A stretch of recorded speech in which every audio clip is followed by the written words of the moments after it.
This is Kelvin Chan, Rocketraygun. Welcome to another episode of my art tutorials. This is the first with actual vocals. I'm just showing you the stuff I use to do my sketches, my thought process. I usually have a blue pencil. I'm using a Staedtler pigment felt pen and the Pentel Brush pen. So as you can see, it's refillable. What you do is you can actually just replace the cartridges once the ink runs out. This is pretty worn out, a few strands, which doesn't really affect my style. So what I'm using is a Daler-Rowney sketchbook. I believe it is A5 size, kind of a creamy color, and they are perforated, so you can actually, well, for conventions you can make the sketches and just tear it out, or in this case, as you can see, if I'm not happy with a drawing, I just get rid of it and don't show it. So this is my sketchbook for 2017 so far. I used the Pentel brush pen quite a bit. Usually start my illustration with a water-soluble blue color pencil. Reason being, when I'm done with the illustrations, I can scan it in and remove all the blue lines using Photoshop channels. I'll rough out the basic structure for the illustration on the page, you know. For today's exercise, I'm doing a head and shoulder illustration of a zombie. So I'll basically lock in all the structures for illustrating a face, nose, bridge, jawline, cheekbones, ear, and probably give him like a little jacket with a slight widow's peak. I continue to add details to the face, like cheekbones, bridge, nose, nostrils, and eyes. It's pretty important to know basic facial anatomy, including muscle buildup. Roughing it out in pencils allow you to make adjustments later on. As you can see right now, my eyes are too far apart and I'll have to make some corrections, so I shift it in.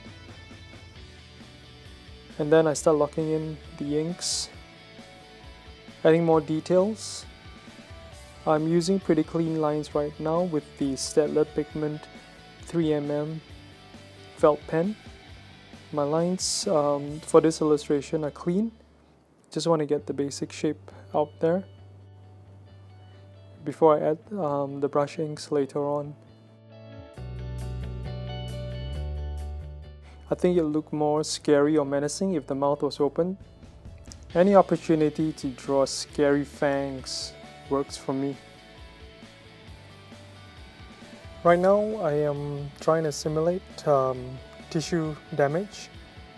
What I do is want to give the effect that the creature's skin is paper thin, so that whenever he opens his mouth, part of the jawline tears away, the skin of the jawline tears away to reveal the tissue underneath. So I draw out the shape of the tear and then fill in the gaps with muscle underneath.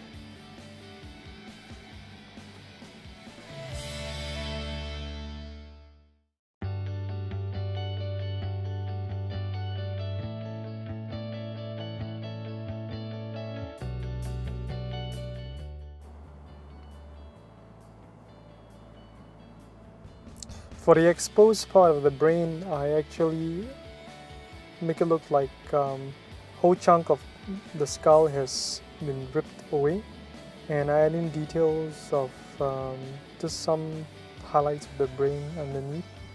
So it's important to study how to render brain tissue.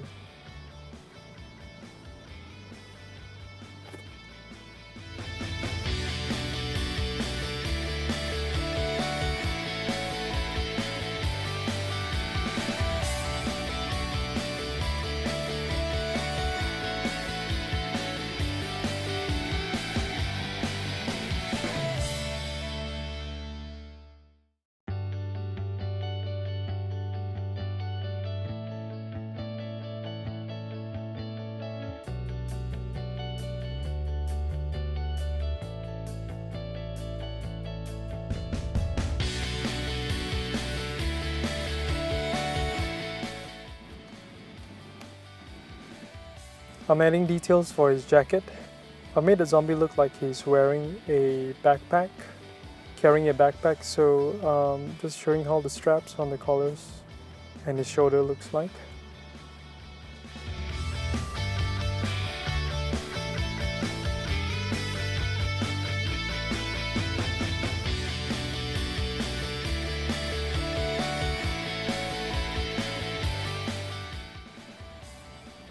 Now I'm just adding more details to the illustration before I add the brush inks. So more wrinkles to areas of under his eyelids and under his chin to enhance the effect of very thin skin. I add a lot of crease and wrinkles, almost like crushed paper. Now I'll erase away all the blue lines for this exercise, so they have a cleaner image and the inks show through more clearly before I start with my brush pen. If it was a digital illustration, I know that the end product will be digital. What I do is I keep the blue inks and I'll scan it in and just remove it in Photoshop.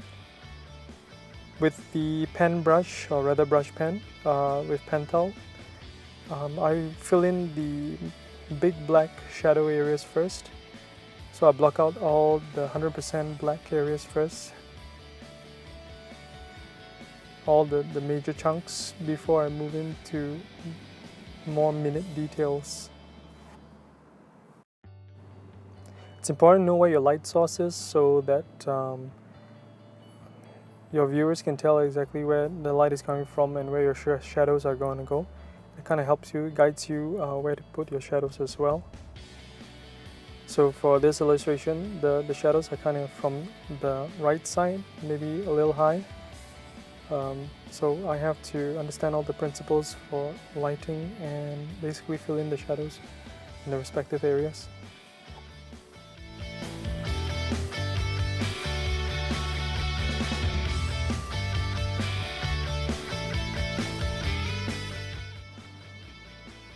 The Pentel brush pen is my weapon of choice. You can see from the sketchbooks, I use it quite a lot in most of our illustrations, just with this one pen. But for this exercise, I'm actually using the Staedtler pigment pen for the finer lines, for more details.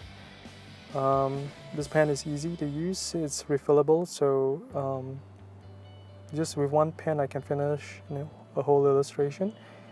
My inking style harks back to the old school illustrators like Alvin Williamson, he's kind of like one of the many artists that I idolize and basically trained or try to follow.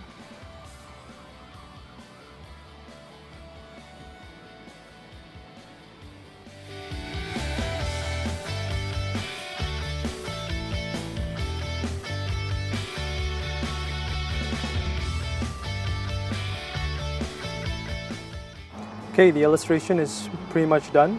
So I go back to the Staedtler pigment felt pen to add the final touches, more details.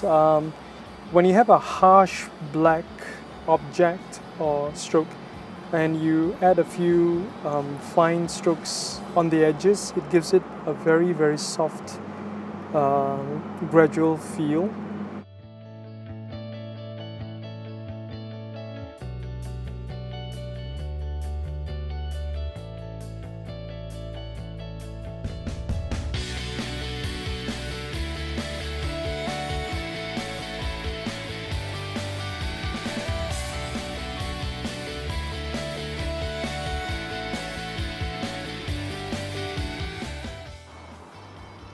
Right now the illustration is giving off kind of like a vampiric vibe, so I think I'm going to call it like some zombie vampire or something.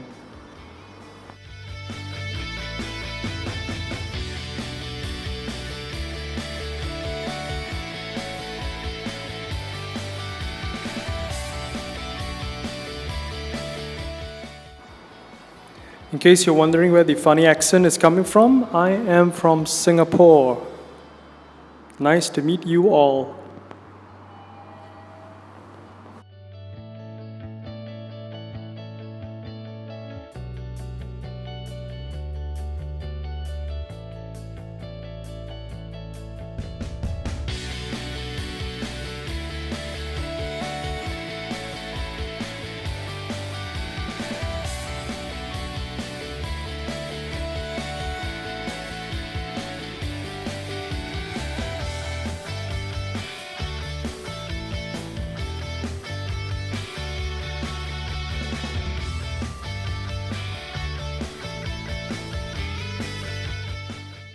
And we're finished. Thank you so much for watching the video. I hope it helped. Please forgive me for my stuttering and stammering because this is my first vocal video. Hope you enjoyed it, and then please do subscribe and I'll churn out some more. Thank you very much.